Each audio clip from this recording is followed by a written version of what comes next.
देश बेख्तिलाफ खुर्शीद शाह का कहना है कि जंग नहीं चाहते, भारत ने पहल की तो पीछे नहीं हटेंगे। वजीर आजम ने अक़वाम मुत्तहिदा में कश्मीर का मसला बेहतर तौर पर पेश किया। वजीर आला सिंध मुराद अली शाह का कहना है कि हर सियासी जमात को कानून के दायरे में एहतजाज का हक है।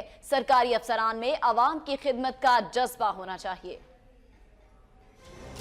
सक्खर में प्रेस कॉन्फ्रेंस से खिताब करते हुए खुर्शीद शाह का कहना था कि जंग इतनी आसान बात नहीं। भारत को ये बात ज़हन नशीन कर लेनी चाहिए कि पाकिस्तान पर मुश्किल आई तो अवाम सियासतदान एक ही प्लेटफॉर्म पर होंगे। उनका कहना था कि वज़ीर ख़ारजा न होने पर मुश्किलात का सामना है। वज़ीर आज़म नवाज शरीफ ने अक़वाम मुत्तहिदा में कश्मीर का मौक़िफ़ बेहतर तौर पर पेश किया है। वज़ीर आज़म को अक़वाम मुत्तहिदा में जाने से पहले सबको एतमाद में लेना चाहिए था। इस मौके पर मुराद अली शाह का कहना था कि सक्खर सिंध का तीसरा बड़ा शहर है जिसका ख्याल नहीं रखा गया। सरकारी अफसरान में अवाम की खिदमत का जज्बा होना चाहिए। सारे काम वज़ीर आला ने करने हैं तो फिर किसी सरकारी मुलाजिम की जरूरत नहीं। उनका कहना था कि ईद पर खानपुर में दहशत गर्दी की कोशिश नाकाम बनाने में फोर्सेस का अहम किरदार है। दहशत गर्दी का मुकाबला करने के लिए मजीद मुनज़्ज़िम होने की जरूरत है। इस हवाले से वफाकी वज़ीर दाखिला चौधरी निसार